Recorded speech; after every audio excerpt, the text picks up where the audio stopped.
Viewers welcome to BRK news. నేను మీ Fatima. So ఈరోజు నేనైతే ఒక ప్రముఖ ఫేమస్ వ్యక్తిని అయితే పరిచయం చేయబోతున్నాను. ఆవిడే మనెవరో కాదు, సోషల్ యాక్టివిస్ట్ అండ్ ఒక మంచి ఇన్ఫ్లుయెన్సర్, మోటివేషన్ స్పెషలిస్ట్ కూడా. ఒక ఫ్యామిలీ మెంబర్గా మంచి మోటివేట్ కూడా చేస్తూ ఉంటారు. ఆవిడే మరెవరో కాదు, మన మనోజ నామాల గారు మనతో పాటు ఉన్నారు. మేడం జరిగి మరిన్ని వివరాలు అయితే తెలుసుకుందాం. నమస్తే మేడం. నమస్తే ఫాతిమా. ఎలా ఉన్నారు? ఫైన్. ఓకే. సో మేడం, ఈరోజు టాపిక్ ఏంటంటే, ప్రస్తుతం చాలా ట్రెండింగ్లో ఉంది. సో పాకిస్తాన్ వాళ్ళైతే ఇండియాలో జమ్మూ కాశ్మీర్లో యుద్ధం అయితే జరిగింది పహల్గామ్లో. కొత్తగా పెళ్ళైన జంటని, హస్బెండ్ని చంపేశారు. వైఫ్ ఏమో ఏడుస్తున్నారు. వైఫ్ని ఏం చేయలేదు, నన్ను చంపేయండి అని చెప్పి కూడా అంటున్నారు. నా హస్బెండ్ని ఏం చంపొద్దు, కొత్తగా పెళ్ళైంది మాకు, ఎందుకు ఇలా చేస్తున్నారు అంటే, వాళ్ళు ఒక్కటే, మీరు ముస్లిమా హిందువా ఇది ఒక్కటే అడిగారంట. అడిగి హస్బెండ్ని చంపేశారు. దానికి మీ సమాధానం? కులపిచ్చమ్మా. కులం వాళ్ళ కులం వాళ్ళు అయితే వదిలేసేవాళ్ళు. మన హిందువులు అనేసరికి కక్ష అన్నమాట వాళ్ళకి. అందుకనే 29 మందిని ఏ పాపం తెలియనటువంటి ఇన్నోసెంట్ వాళ్ళని, అమాయకుల్ని వృధాగా చంపేశారు. యాక్చువల్గా వాళ్ళ టార్గెట్ లేడీస్ని, పిల్లల్ని వాళ్ళు చంపరు. అందుకనే మగవాళ్ళని టార్గెట్ పెట్టారు. కావాలని మన ప్రభుత్వాన్ని రెచ్చగొట్టడానికి మాత్రమే ఈ పని వాళ్ళు చేశారు. సో దానికి తగినటువంటి ఫలితం ఇప్పుడు రీసెంట్గా మీకు తెలిసే ఉంటుంది. అండ్ ఆమెకి చెప్పారు కూడా అంట, మీ మోడీకి వెళ్ళి చెప్పుకోండి, సో మేము ఇలా చంపేశామని చెప్పి. సో ఆపరేషన్ సింధూర్ అన్నది మొదలు పెట్టారు మోడీ గారు. సో దానికి మీ అంటే హస్బెండ్ని చంపడం వల్ల వాళ్ళకి బొట్టు అనేది ఉండదు కదా, ఆ ఉద్దేశంతోనే ఆయన ఆపరేషన్ సింధూర్ అని పెట్టారు. ఇది ఎందుకంటే ఆయన ఇది ఒక సవాల్గా తీసుకున్నారు. ఎందుకంటే ఇంత తక్కువ అంచనా వేశారు మోడీ గారిని, ప్రభుత్వాన్ని తక్కువ అంచనా వేశారు. అందుకే వాళ్ళు చెప్పుకోండి, మీ మోడీకి పోయి చెప్పుకోండి అన్నారు. అంటే మమ్మల్ని ఏం చేస్తారులే అనేటువంటి ఇది కావచ్చు. కానీ వాళ్ళు ఊహించని విధంగా మన మోడీ గారు రియాక్ట్ అవ్వడము, మంచి నిర్ణయం తీసుకుని ఒక 100 మందిని దాకా నిన్న వాళ్ళ స్థావరాలని పేల్చిపడేయడం జరిగింది. దీని ఫ్రాక్షన్ ఆఫ్ మినిట్స్లో అయిపోయింది అంతా. సో దేన్ని కూడాను తక్కువ అంచనా వేశారు వాళ్ళు ఇంతవరకు కూడాను. ఏం చేస్తారులే అని అన్యాయంగా మన వాళ్ళని ఎక్కడెక్కడో పాపం వైజాగ్ నుంచి ఒక తెలుగు అతను వెళ్ళాడు, తర్వాత కావల్ నుంచి మధుసూదన్ అనే వ్యక్తి, చంద్రమౌళి అనేటువంటి వ్యక్తి వైజాగ్ నుంచి, వినయ్ అనేటువంటి వ్యక్తి ఆర్మీ పర్సన్, ఇలా కొత్తగా పెళ్ళైనటువంటి ఒక జంట, తర్వాత ఒక చంటి బిడ్డ ఉన్న ఫాదరు, అలా వాళ్ళందరినీ కూడా వెనక ముందు చూడకుండా కాల్చి పడేశారు. ఇప్పుడు వాళ్ళ ఫ్యామిలీలో కూడా వాళ్ళు ఇప్పుడు ఎవరైతే చేశారో వాళ్ళని కూడా మట్టు పెట్టారు మోడీ గారు. సో దాదాపు 100 మంది దాకా ఎగిరిపోయారు. సో ఏది కూడా మనల్ని, మన భారతదేశాన్ని తక్కువ అంచనా వేయకూడదు వాళ్ళు. అది వాళ్ళు తెలుసుకోవాలి. ఇంకా ఒకడు బతికున్నాడు, వాడు అంటాడు నన్ను బతికించి మీరు తప్పు చేశారు అంటున్నాడు, మోడీని టార్గెట్ పెడుతున్నాడు. వాడు మోడీని ఏమీ చేయలేడు. అదంతా ఏదో అంటారు చూడండి, ఓటికుండకు మోత ఎక్కువ అని చెప్పి వాడు మాట్లాడుతున్నాడు, కానీ అదైతే పని అవ్వదు. సో మోడీ అంత తక్కువ అంచనా మోడీని వేయడానికి లేదు. ఎందుకంటే ఆయన జాగ్రత్తలో ఆయన ఉన్నారు. అదనమాట. ఇప్పుడు కొంతమంది పాకిస్తానీలు మన భారతదేశంలోనే ఉంటున్నారు. సో మార్ఫింగ్ చేసుకొని వాళ్ళు ఇక్కడ ప్రాంతానికి భారతీయకి ఇండియన్సేమేమో ఇక్కడ చెందిన వాళ్ళమే అని చెప్పి అనుకుంటున్నారు. సో ఇక్కడ ఉండి కూడా వాళ్ళు ఏమైనా మన భారతదేశాన్ని ఏమైనా ప్రాబ్లం చేసే విధంగా ఏమైనా ఉండొచ్చా? చేశారు కదమ్మా, ఇంతకుముందు కూడా బాంబులు పేల్చి ఎక్కడ పడితే అక్కడ బాంబులు పెట్టి ఒక అల్లకల్లోలను సృష్టించారు. ఒక 2007 ఎప్పుడో అది. ఇవన్నీ చేస్తుంది వాళ్ళే. అయితే మన దగ్గర ఉన్నటువంటి ముస్లిమ్స్ అనేటువంటి వాళ్ళు మనకి ఎప్పటి నుంచో 100 సంవత్సరాల నుంచి మనతో సన్నిహితంగా హైదరాబాద్లో కానీ ఎక్కడైనా ఉంటున్నారు. ఇప్పుడు వాళ్ళ వల్ల ఇక్కడ ఆల్రెడీ ఇండియాలో నివసిస్తున్న ముస్లిమ్స్కి కూడా బ్యాడ్ నేమ్ వస్తుంది కదండి. బ్యాడ్ నేమ్ ఏం లేదు. అది చేసేవాళ్ళు వాళ్ళు ఉగ్రవాదులు. వాళ్ళు ముస్లింలే వచ్చి ఇక్కడ వాళ్ళు అనుమానాస్పదంగా తిరుగుతూ ఇక్కడ వాళ్ళందరినీ ఎస్టాబ్లిష్ చేసి ఎప్పుడో ఒకసారి ఇలాంటి చర్యలు చేయడానికి, ఇలాంటి దుశ్చర్యలు అంటే బాంబులు వేసేయడము, మనుషుల్ని లేపేయడం, చంపేయటము అలా చేయడానికి అక్కడక్కడ వాళ్ళు వచ్చి వాళ్ళ యొక్క స్థావరాలు ఏర్పరచుకున్నారు. వాటి మీద మన ప్రభుత్వం నిఘా పెట్టింది. అనుమానంగా ఉన్న వాళ్ళందరినీ కూడా ఎంక్వైరీలు చేస్తే వాళ్ళలో కొంతమంది బయటపడ్డారు కూడా. బయటపడ్డం అంటే వాళ్ళు పలానా చోటు నుంచి వచ్చారన్న విషయం మాత్రం ప్రూవ్ అయింది. అలాంటి వాళ్ళని మర్యాదపూర్వకంగానే పంపించేస్తున్నారు. సో ఆ భయం ఏం లేదు మనకి. ప్రభుత్వం చర్యలు తీసుకుంటుంది. రియల్గా ఇక్కడుండే ముస్లిమ్స్ అంటే వాళ్ళు ఎన్నో వందల సంవత్సరాల నుంచి మనతో ఉంటున్నారు. వాళ్ళతో మనకి ఎంతో సన్నిహిత్యం ఉంది. మనం అంతా ఎంతో కలిసిమెలిసి మన చుట్టుపక్కల మసీదులు కానీ ఎన్నో ఉంటున్నాయి కదమ్మా, ఎంతోమందితో మనం కలిసిమెలిసి ఉంటున్నాం. సో వాళ్ళని మనం అనుమానించాల్సిన అవసరం లేదు. ఇప్పుడు ఎవడో తప్పు చేస్తే అందరినీ మనం నిందించకూడదు కదా.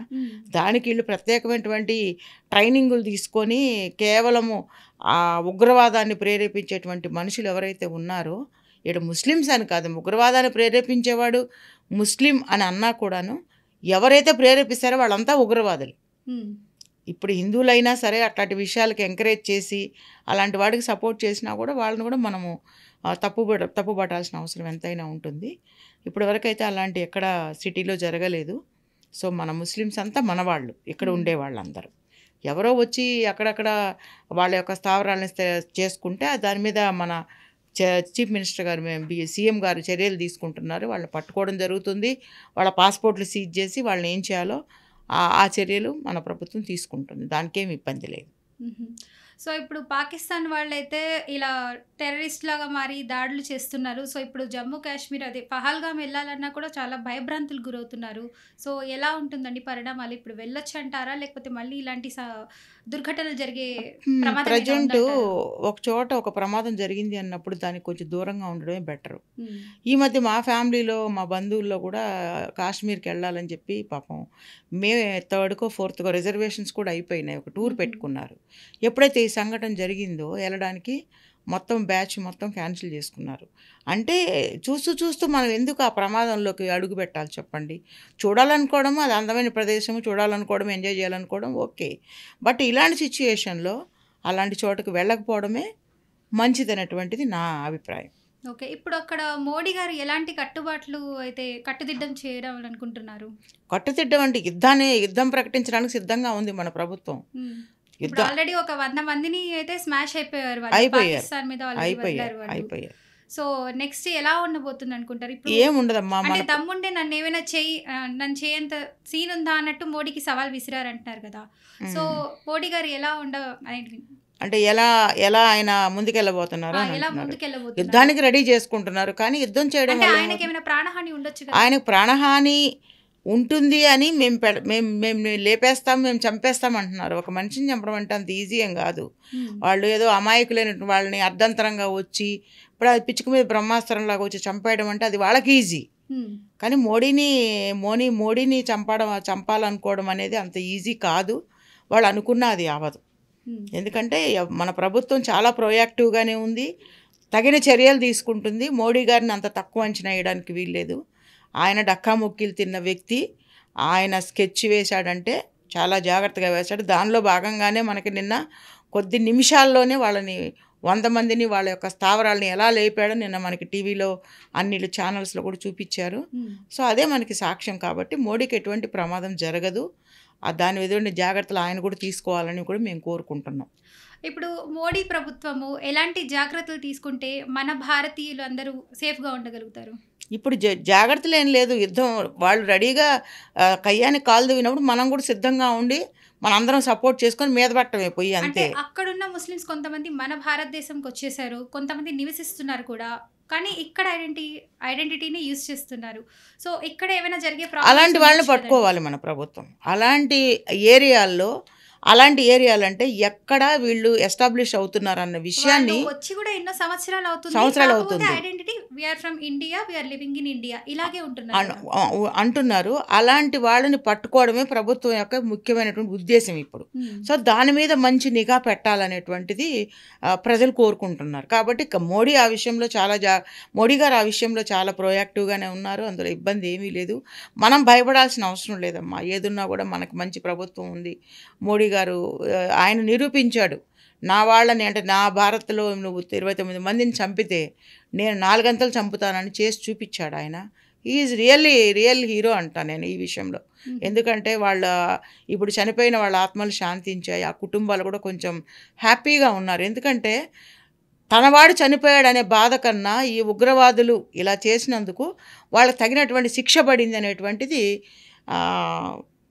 అని వాళ్ళ మనసులో భావం అన్నమాట. ఇప్పుడు ఎవరైతే బాధితులు ఉన్నారో వాళ్ళకు కొంచెం మానసిక ప్రశాంతత దొరికింది.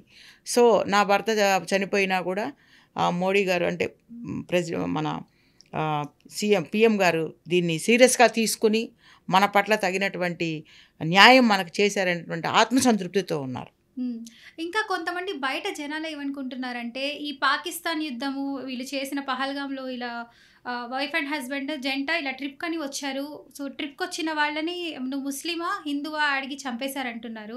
కొంతమంది వాళ్ళ ఆర్మీ ఆఫీసర్స్ కదా, సో అందుకనే కొన్ని వ్యక్తిగత కారణాల వల్లనే చంపేశారు అన్నట్టు అంటున్నారు. ఇది ఎంతవరకు నిజం మేడం? వ్యక్తిగత కారణాలు అయితే ఏమి ఉండవు నాకు తెలిసి. ఏంటంటే మన భారత్ మీద కక్ష అంతే. భారత్కు సంబంధించిన వాళ్ళు వచ్చారు, వాళ్ళని చంపితే ఇక్కడ చురుకు తగులుతుంది మోడీ గారికి, ఏం చేస్తాడు, ఏం చెయ్యగలడు అనేటువంటి ఒక ఇదితో మన వాళ్ళని కాల్చి చంపారు. అంటే కక్ష అంతా మన ప్రభుత్వం మీద, వ్యక్తుల మీద కాదు. సో దానికోసం వీళ్ళని చంపేయడం జరిగిందనమాట.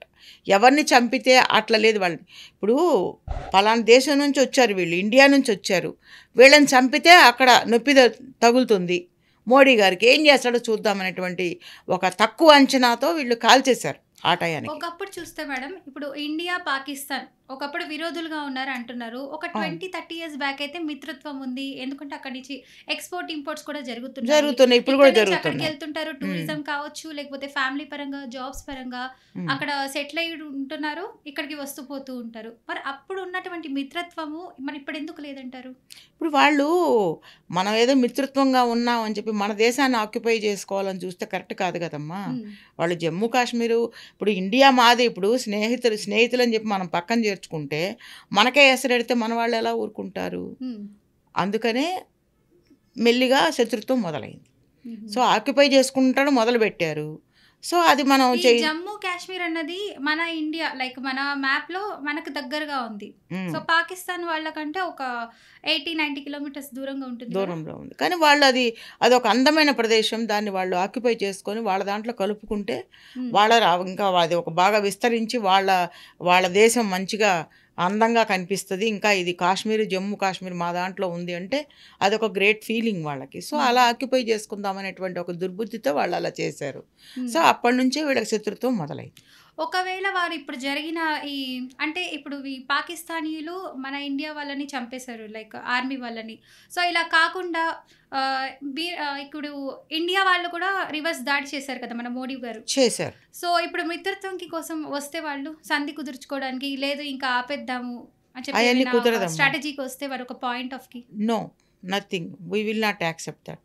నాకు తెలిసినంత వరకు ఇది జరిగే పని కాదు. ఎందుకంటే ఒక్కసారి ఒక మారణకాండ మొదలైంది, మారణకాండతో ఎండ్ అయింది. అలా అని మళ్ళీ వాళ్ళు సయోధ్యకు వస్తే ఒప్పుకోవడానికి ఇక్కడ ఎవరు సిద్ధంగా లేరు, ఎవరు వాళ్ళని నమ్మే పరిస్థితిలో లేరు. ఎందుకంటే ఒక కుంకుమ అనేది పోయింది, ఒక ఆడదారి ఐదోతనం వెరీ ఇంపార్టెంట్, అందుకే సింధూరాన్ని పెట్టింది దానికి. సో అందుకని ఇలా దాడి అదే సంధి కోసం వచ్చినా కూడా ఒప్పుకోరంటారు. ఇంకా సంధి ఏం లేదు వాళ్ళతో. జరిగితే యుద్ధమే జరుగుతుంది. కాకపోతే యుద్ధం జరగడం వల్ల కొన్ని అమాయక ప్రాణాలు పోతాయి, తర్వాత కరువు కాటకాలు వస్తాయి. ఇవన్నీ ఆలోచించడానికి మన ప్రభుత్వం ఉంది, పెద్దలు ఉన్నారు, వాళ్ళు ఆలోచించి నిర్ణయం తీసుకుంటారు. Okay, thank you so much madam. చాలా చక్కగా మాట్లాడారు, మా అందరికీ తెలియజేశారు ఎందుకు ఇలాంటి యుద్ధాలు ఇలాంటివి ఎందుకు జరుగుతున్నాయి. దీనికి రివర్స్గా అయితే మనం ఏం చేయలేము, బట్ వాళ్ళు చేసిన తప్పుకి వాళ్ళు శిక్ష అనేది అనుభవించాలి. సో దీని గురించి చాలా చక్కగా చెప్పారు. Thank you so much madam. Thank you Fatima.